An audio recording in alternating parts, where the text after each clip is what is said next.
Hello, hello, hello, and welcome back to Any Color You Like. I'm Prithvi, and today Mahima is interviewing our quintessential Sharma Ji Ka Beta, Abhinav Thakur, who will explain ChatGPT to us like we're five. Someone finally answers the age old question whether AI has a brain of its own and if it can take over human intelligence. Considering we are the TikTok generation, that day may not be too far away, but you didn't hear that from me. He reveals OpenAI's biggest secret that actually made Elon Musk quit the company and gives us the juicy inside scoop on Modi ji's plans for India to win the AI race. So buckle up and enjoy the ride in any color you like. I'm so excited for this interview because it's my first ever interview and you're my first guest ever. And I finally feel like a true podcaster, because I'm able to do the interview. For selecting me. Like No, after IT, this is my, next that. Little story. I got to know about Abhinav through a mutual friend. I was talking to Apoor and I was telling him that I want to talk about ChatGPT and stuff. And he's like, I have the perfect guy for you. He's so smart that Apoor saved his number in his phone as Abhinav High IQ. Yeah, your name is yeah, it seemed to be like that. I was like, हमारे इंद्रप्रस्थ में इतने smart बच्चे कब से हैं यार, like मजा आ गया. इंद्रप्रस्थ में स्मार्ट बच्चे हैं. देखो पॉडकास्ट कर रहे हैं यहाँ पे बच्चे. मैंने सोचा भी नहीं था ऐसी फील्ड में भी जाएंगे इंद्रप्रस्थ के बच्चे. Yeah. For today's episode, we are going to be talking about the buzzword of 2023, and that is ChatGPT, which is also right now being called as the tipping point of AI. And before we get into like AI and ChatGPT, I first want to give stage to you because I know you've been working with a lot of AI stuff in India in past 4-5 years. So if you want to give us a little bit background about you. Yeah, so I think from my side, I did my schooling from Delhi. Then I completed my engineering in 2019.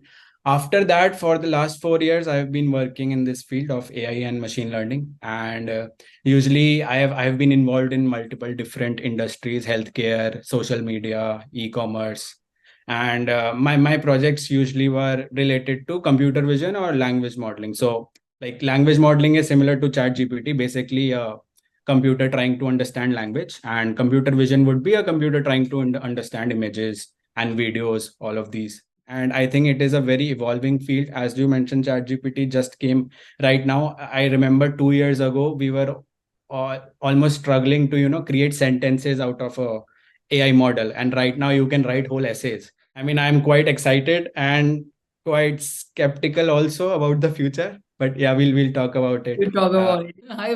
Okay, so for the next part, for people who would be listening to this, they know about ChatGPT, but they don't know, like in layman language, what exactly it's powered by. People have heard about deep learning, machine learning. There's so many like different words. This is just Mahima's polite way of saying कि कृथ्वी को कुछ समझ में नहीं आएगा. So please explain ChatGPT to her like we're five.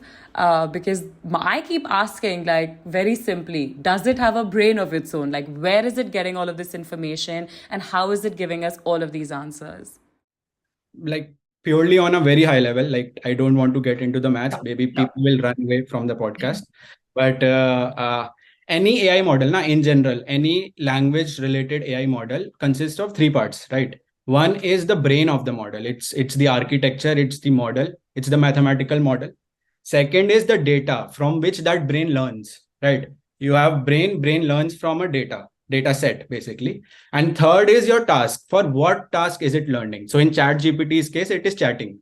For chatting, it is trying to learn these things. So one by one, let's cover everything on a very high level. Basically, the brain of this thing is GPT, the ChatGPT. The GPT is generative pre-trained transformers. Let's not get into the big words, but transformers here is the main brain behind ChatGPT. This was released in 2016 by Google. On a high level, it's a mathematical model which tries to mimic our human brain, okay? And it tries to learn for whatever data you feed it, it will learn. So that is its brain. Second is the data. Data part, OpenAI, the company which is making these ChatGPTs and all, they haven't released the data. They don't release the data, and we can talk about this later, coming sections. But from what they have released, I know that the previous version, the Chat GPT, like the couple of months ago that was released. Right now it's GPT-4, but just before that, that one was trained around on 570 GB of data, and data like news articles and Wikipedia articles and your Twitter pages, Reddit pages, books, a lot of books it was trained on. So during this training, that brain, that transformer model that I'm talking, it tries to learn the patterns between words. So like it will see that the word Google and Microsoft always comes in similar context. So maybe these two are similar kind of words, right? It tries to learn the pattern from whatever data you feed in. So it will read a lot of news articles about Google and Microsoft, and it will say, okay, I think both, whenever these two words come, it is always surrounded by words like technology. It is always surrounded by with words like computer and all of this. So it will create it's kind of an abstract vector space. Now, again, I'm going a little bit into maths, but once you take that brain and you train it on a huge amounts of data, it then becomes a language model.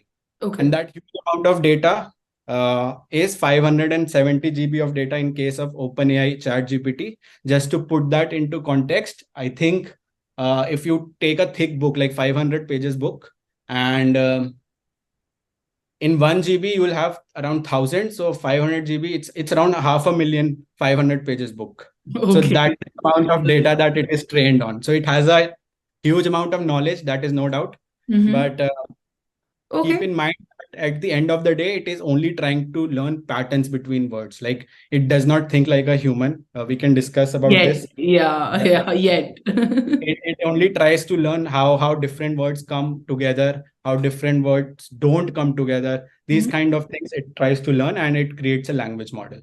Once you have this language model, then the last step is the task. What task you want this model to perform. So in ChatGPT's case, it is chatting. So it involves a final step of fine tuning, which is a few humans like you and me sit there and they fabricate artificial conversations and to fine tune the model कि see how ऐसे लोग बात करते, try to learn from this, like how people talk and how people converse.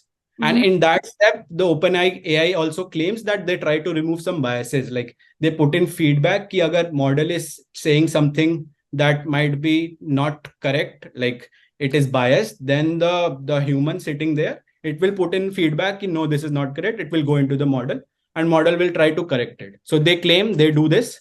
So this is the final step where they make the model into a chat model. So these three steps: the model, the data, and the fine tuning, where it learns chatting.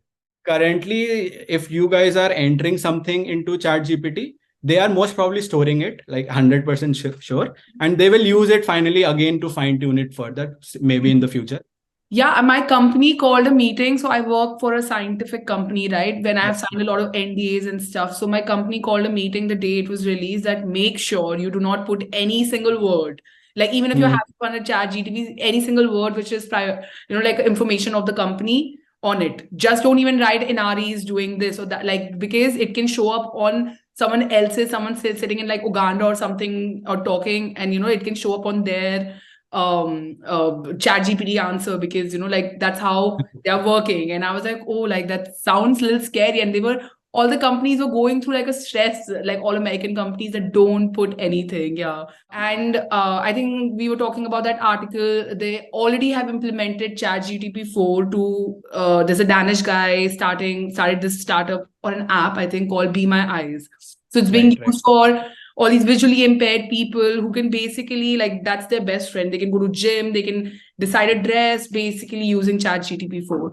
So my question is, how is chat GPT and chat GPT 4 different from each other? Is it just like the transformative language learning? It's become more advanced? Like, how is it different?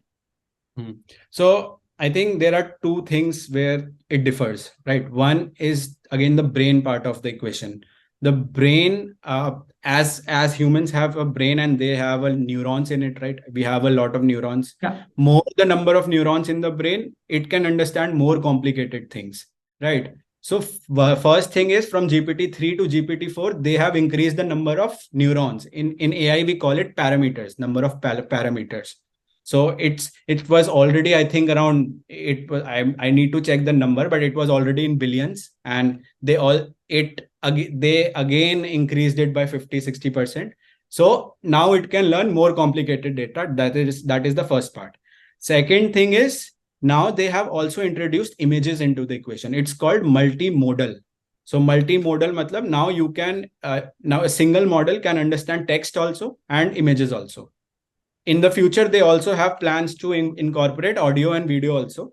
Right. So, okay, for current applications, like what is the extent we can use it for? Like right now, I know when ChatGPT came, a lot of people were writing during Valentine's Day poems and stuff for their girlfriends. I know one of my friends came to me, he's like, my girlfriend is so impressed. I wrote her a poem, blah blah. People are making a lot of TikToks content on that. I'm getting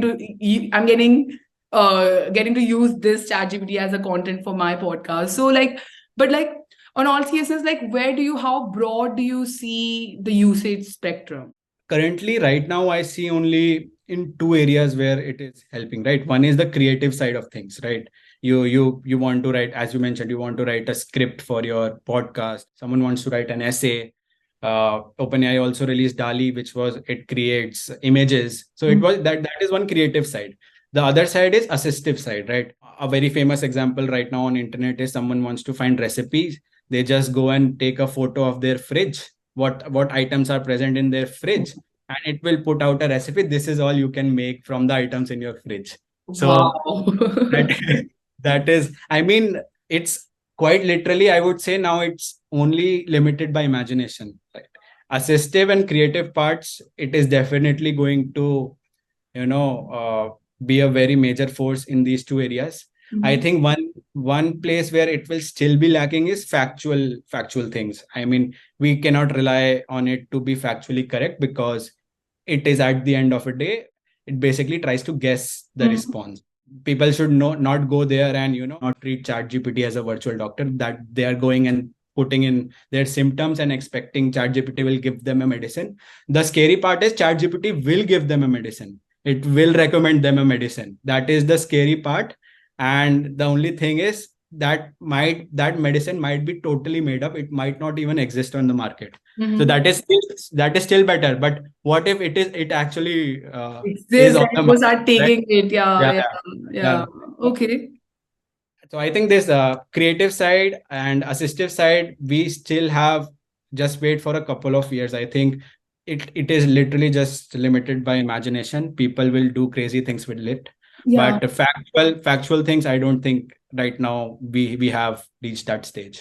Side piggybacking on that, like a side question. Do you think like AI in general, just not ChatGPT? That's one question I wonder. Can one day get? I think one thing, like you said, like it's a brain. Like we try to treat it like a brain and feeding like a neural network system, but it lacks the emotions, right? Still, you have the third point before ChatGPT was released. You had to do the tuning and stuff. That this is how human talks and stuff. Do you see like right now we are capable in AI to give it the emotions? Like it's people in the world are scared in that way that what if they take over the world? All those movies that came out, Robert movie. Who came? It's a South Indian actor. Oh, Rajnikant, yeah. yeah. Yeah, that they were taking over the world. So do you see AI, like it's a side question, not ChatGPT related, but do you see them getting emotions? Is there any way for us to code in emotions? So I think, see, it's quite difficult to actually define emotion, right? I would say maybe it already has emotions, because you can ask it to create jokes, it to write sarcastic comments. It has that kind of emotion. It has, you can ask it to write a sad song or a sad story. It can write that. Like, it's difficult to actually explain what exactly emotions mean. In my view, I think emotions at the end of the day are just electrical signals, right? Yeah, yeah. So that is already happening in that AI, right? So it's just a matter of definition. I think it's still not at the human brain level. Like, this brain is very complicated. It is so much advanced, but eventually we will definitely reach that stage. Like, if you look at the history of computation, like from 1950s, when just to store a single photo you had at this big a memory device.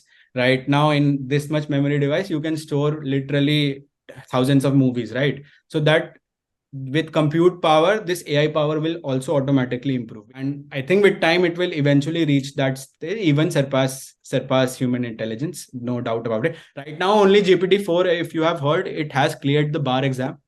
Yeah, The yeah. It's Yeah. actually cleared. I think the one of the hardest exam, the IAS exam that we have in India. I think it. IS also it has cleared. I think I read about it. One of my friend who's preparing for IAS, she said he cleared the exam where you have to give the the MCQs and stuff. Oh, But he prelims, hasn't been prelims. able to clear where you have to form the questions and answers.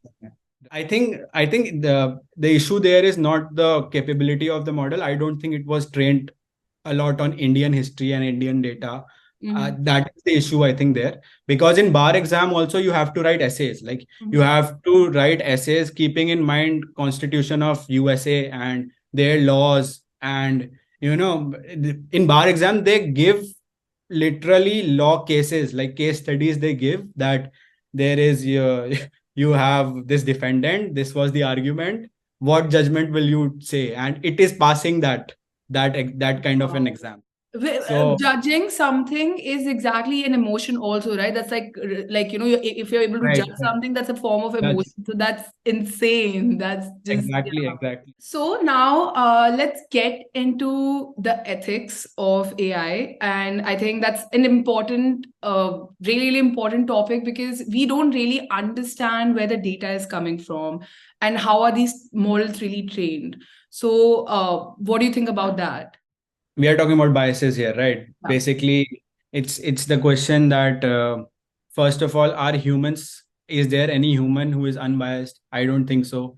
Every human being would be biased in some way or the other, because at the end of the day, we are the product of the data we have consumed throughout our life, right?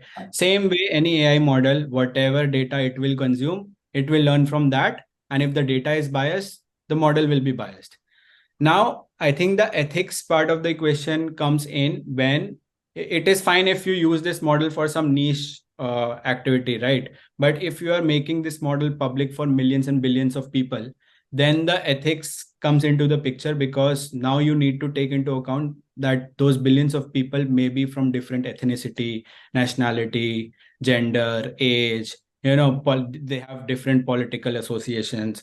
And then you have to keep in mind that you should not make any racial slurs, because it has happened in the past. Like you would have read a few reports, people have reported chat gpt being racial against easterners, like China and India kind of things. Because I think the reason is most probably they have trained on a lot of Western media, and sometimes Western media is a bit polarizing, and they try to support the West and try to push down the East. So it might come from there. But yeah, I think at the end of the day, it's time that we start asking these questions, and actually we or the government start putting in some kind of regulation around it. I don't think this is a weakness of AI, because as I said, every human will have a bias. So Mhm. you will have to expect that the machines will also have bias, because the data itself has bias, right? I don't know if you have heard this. Amazon, what they did was they created a AI recruiting system, right? A Mhm. few years ago. And what they saw was that the AI recruiting system was selecting males and not females. Why? Because the data that they created, I mean, whatever the reason, maybe the recruiters were biased, like in the past, or maybe less number of female applicants were coming in, whatever might be the reason. But the AI model finally became very biased towards selecting male candidates, and they had to then, scrap it off. Mhm. So the even if you don't explicitly tell the model that this is a female resume, this is a male resume, model will try to see patterns. Okay, this is all girls high school, it's written all girls high school, so it will try to reject it. So these kinds of things did happen because of the data on which the model is trained. The In case of chat gpt, the difference is, first of all, we don't know what the data they have trained on, Mhm. and they call it competitive advantage. So I think the ethics, it's a big problem in ethics. Like billions of people are using this. If they cannot release the whole 500 GB of data, at least they can outline on what books they have used, if they are saying they have used books, or if they are saying what articles, like tell us if you are using New York Times, or you are using Fox News, or you are using India TV, what news you are using actually to train, or if you are using Reddit, then what kind of subreddits are you using? If you are using Twitter, then what kind of spaces are you, like, are you training it on Donald Trump's tweets, or are you training it on like Obama's tweet? Like what are you doing? That should be the outline, so that everyone is aware that what to expect from the model. And actually, more important than that, public will support it and give suggestions that, okay, include this data also, okay, include this data also, and it will make the overall system better.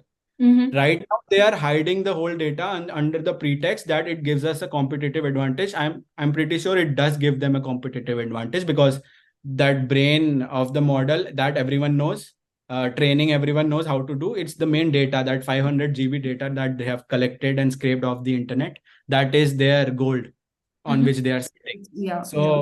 So I think, I don't know how it will be solved, but I think we don't have to repeat our mistakes that we did with internet, right? We saw so much polarization with Facebook a few years ago, and all this, because there were no regulations about this, like how these companies can use data, how these companies can, make their models and do these kind of things. If we do the same mistake again, these AI will again be very biased. They might be woke, so-called woke, or so-called very, very conservative.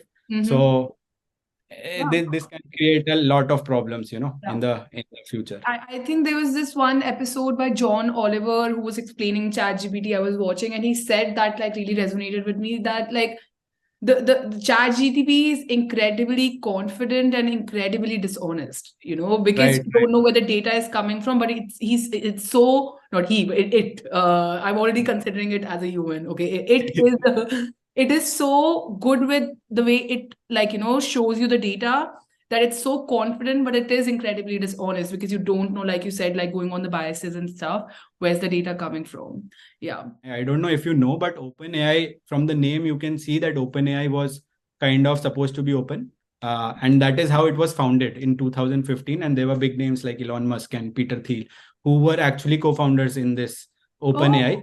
Okay. And at that time, it was a non-profit organization. And their idea was, we will recruit all the best researchers and best scientists in the world and come together and create a very, democratize the AI space.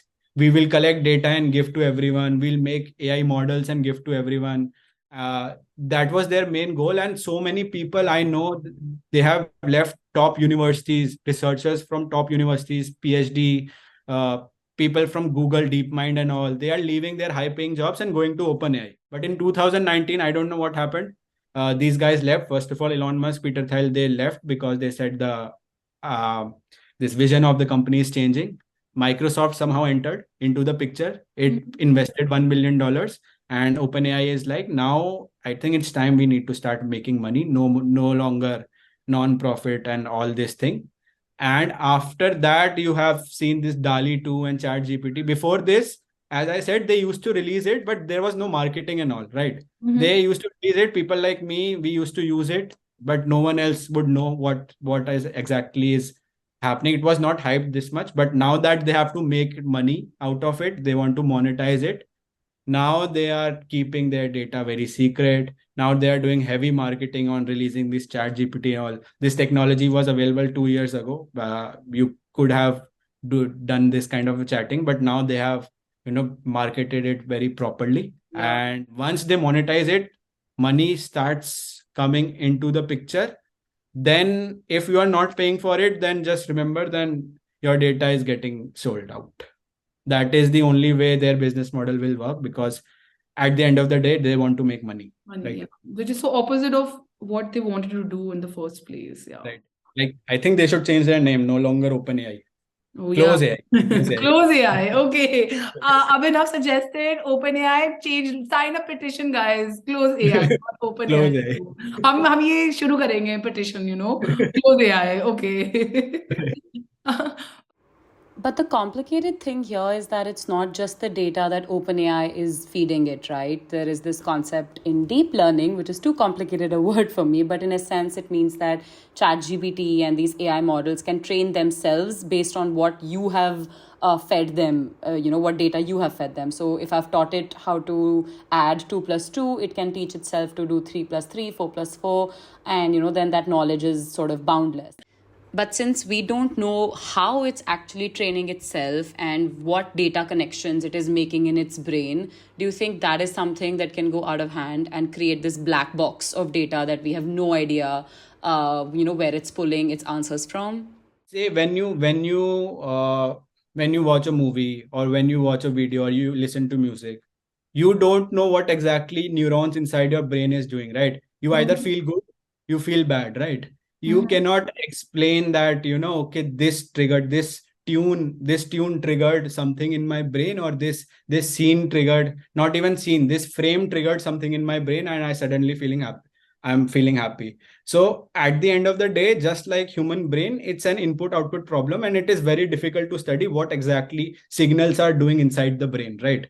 So in the case of AI model also, we have a few use cases where we have to dig in the model and look at each individual neuron. Like one neuron might be triggered when it sees green color, one neuron might be triggered when it sees a triangle in the image, things like this. But as I said, there are billions of neurons, right? You cannot go and see what each neuron is doing. That makes it a black box, right? Because it is very difficult to understand how these neurons individually will connect with each other and what abstract knowledge it will take out of it. Right. I think very in 2015 or something, I think 15, yeah, 15, when the neural networks were very basic, very one or two layer, like just thousands of neurons deep. At that time, users wanted to, classify an image of dog versus a cat. They built a AI model. They want to classify if this image is a dog image or a cat image. So what they learned was that the model is able to classify it, no problem. But when they went inside, what they saw was neurons will learning things like, okay, the cat ear is triangle, but a dog's ear is most probably a little bit curved. Wow. So when it was very small neural network, it was easy to see why a network is doing what it is doing. But now you have billions and billions of parameters. It is almost impossible to go inside and see what each and every neuron is doing. So it will definitely be a black box problem. I don't think we have any control over it. But what we do have control over it, what we are sending into it, right? The data. At the end of the day, the data is what we have control on. And there only we should have a few regulations. There only we should have brainstorming. And there only is something we need to, come as a society, I think, come about what data should go into the model. Like what should the model learn from at the end of the day? Yeah, I think, that's great because you talked about it. Because now I think the next question is based on this one. I think what I'm really interested in knowing right now in AI, how is India in general handling the AI apocalypse? How is Indian government regulating it? Because I know I was looking into Europe regulation because I live here, and they are coming up with like this high to low risk categories for each AI application, not just ChatGPT, anything that uses AI. It could be Alexa or like anything small, like chat boxes or whatever the smallest thing, and they will put it in from high to low risk based on the data they are using. So, what about like India? Like, is Indian government pro it, against it? Like, how are they looking at it? So I think Indian government is super pro about AI. And I'll give you an example. I have a nephew in class 9th. They have a compulsory subject for AI, right? CBSE has introduced the compulsory subject for AI in class What? 9th. I did not know this. Oh, wow. Yeah. So I mean, the government is full on AI mode. They want India to be kind of a leader in AI space because they know future is this, and they have already lost that internet race from US and all. And right now they don't want to lose this AI race, so they are investing a lot into this. So first example is this, that they have introduced AI in classes, 9th class. where I don't know if we were even introduced coding and all at that time. Yeah. These guys are doing AI. I used to bunk all my computer classes. So that is one thing government is doing. Another thing is, I think, data protection bill. That is something that you also mentioned. Government is trying to introduce this for, I think, last 2 or 3 years. It is a back and forth between government and a lot of industry experts, people who basically use the data. And basically what they want to do is they want to get all the data. Like they have a lot of data, Aadhaar data, health data of millions and millions of Indians, driving data, insurance data. They have a huge amount of data, and they want that data to be used by technology companies to make something good, to make something in healthcare, to make something in agriculture, agrotech, it is called agriculture technologies. So use these kind of data to basically build products for Indian consumers only. So the issue is that they need to keep a balance, right? They cannot release very personal information, because then public would be like, how can you do this? Even though I don't think in India, no one is really worried about data. Yeah. Whatever Modi does, our we follow. generation- Yeah. even not our generation, only people like you and me, we are a little bit curious about this data privacy and all. Rest of them, they अरे क्या है देखने के लिए? देख लो. I told my dad, I think one time he was on his laptop and his camera was on, the green line was on. I was like, Dad, like, close it off, like, या कुछ लगा दो इसके ऊपर. He said, देखो कौन क्या देखेगा, मैं अपनी बना रखूंगा, वो क्या कर देगा करके, So I was like, okay. I think this mentality of Indians, this might be a boon for India, at the end of the day. Government can use it to, just give all the data to these companies. I think that Jeevan Sathi or like Shadi.com and Jeevansathi.com already has most of the data of all these people, like I was looking at one of my cousins who wants to get like arranged marriage done. पूरी की पूरी life history लिखी हुई है जीवनसाथी.com में. मैंने कहा जगह यहाँ से डेटा उठाओ, चैट जीपीटी को इस पे ट्रेन फक प्राइवेसी. सब साइट्स पे यही हाल है. आई थिंक इंडियंस डालते भी खुल के डेटा, उन्हें बहुत मजा आता है, रख लो अच्छे से, क्या कोई प्रॉब्लम नहीं. सोशल मीडिया खोल के देखो, हमारे इंडियंस का ऐसे भरा हुआ है, डेटा ही डेटा है बस. एक स्टोरी से नहीं, दिन में एटलीस्ट 10-15 स्टोरीज तो होनी चाहिए, हमने क्या किया, क्या खाया, क्या. या Good thing is government is actually thinking about privacy. That is why they are doing a lot of back and forth. वरना अभी तक तो they would be like कि ये रहा data, लो पकड़ो जो करना है. But they are doing back and forth. They are trying to prepare a kind of an anonymized data set where they can remove all the personal information and just give कि हमको एक number से replace कर देंगे finally, basically कि ये number है, ये नंबर ये करता है, इसका ये डेटा है, ये डिटेल्स है. Obviously address and phone number, personally identifiable information, इसको हटा दिया जाएगा. And they will publish all the other data and what these people do on the internet, so that other companies can use this kind of data. So that is the second thing that the government is doing. And third thing is in this budget they have introduced Make AI in India. So Made in India was a few years ago. Now it is Make AI in India. So under this, again, this is related to their data protection bill. Once they finalize it, once they have this bill, then companies can come under Make AI in India. There will be 3 centers in India where you can come, you can use the data, and they will fund you to build your company. It's kind of like Startup India only, but this is Startup India for AI startups, basically. Yeah. So if you want to do a startup in AI, government is very supportive. Go there. Actually, they want in very specific field. I don't know what happened to these people. They are becoming socialist or what, but they are basically saying healthcare mein we need AI in healthcare, we need AI in agriculture, we need AI in solving climate change and things like this. Oh wow. Okay. Yeah, Indian government doing the BJP. So that is a good thing. Actually, they are doing. Yeah. I think that's amazing. I did not expect Indian government to act so fast on it, because we have thousands of other problems to solve in India. But this is great. Like, I think I did not know in depth of how much they are working towards it. So this is pretty good, actually. So anyone who's listening to this podcast wants to make an AI app, guys, like there's a lot of resources out there that you can use. Yeah. But please reach out to me also, because I'll also like to partner up. Why not? Yeah. I don't have ideas, but if you have ideas, please reach out. But guys, whosoever is still reaching out to their dealers on WhatsApp data, yeah, I'm saying it again. I've said this before in my podcast. WhatsApp India is not really encrypted. Okay, this was a great chat. Like, I'm so excited, and I think we covered most of the questions that a lot of people asked me. I had. And I think you answered them very beautifully and very, in detail. So thank you so much. And it was my first podcast ever. I'm so excited about it. Yeah.